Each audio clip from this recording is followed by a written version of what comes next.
I'm Della Cruz with Brian Jenkins. Some homeowners in Morris County say an old landfill in Roxbury is making them sick. So they got Kane in their corner to investigate. News 12 New Jersey's Walt Kane is here right now. And Walt, fill us in. What's going on? Well, Brian, Fenimore Landfill stopped taking trash back in the 70s, but it was never properly closed. Well, last year, the property's owner, Richard Bernardi, offered to close it and install solar panels there.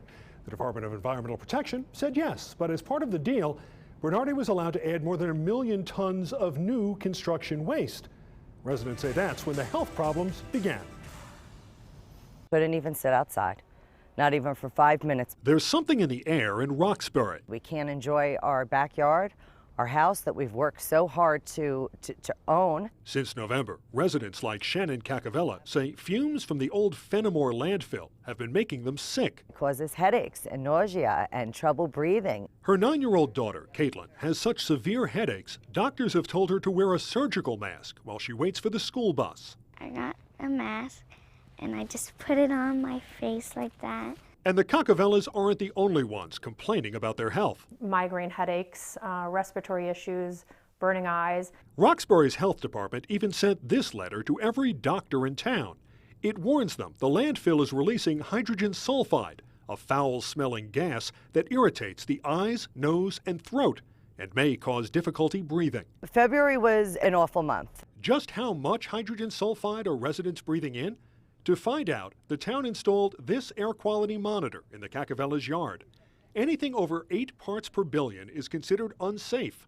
The monitor has registered readings as high as 37. It's sad that nobody's helping us, that nobody can stop the project. Actually, the Department of Environmental Protection is now trying to shut the landfill down, but the case is tied up in court.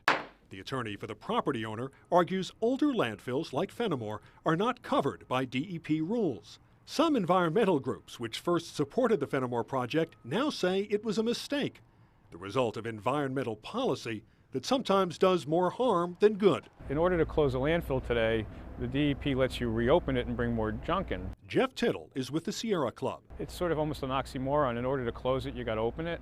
This isn't the first time we've heard about problems with this type of plan to develop an old landfill. Remember NCAP? A few years ago, New Jersey approved a plan to build condos on an old garbage dump in the Meadowlands. So it really is a win-win-win situation. But it wasn't. Mob-connected hauling companies dumped millions of tons of toxic soil, leaving the site more contaminated than it was to begin with. You have these old landfills, and they're leaking, and they're going to continue to leak, and they should be closed properly. I think it's how you close them is the more important part. DEP is very capable of going in there and doing the proper job.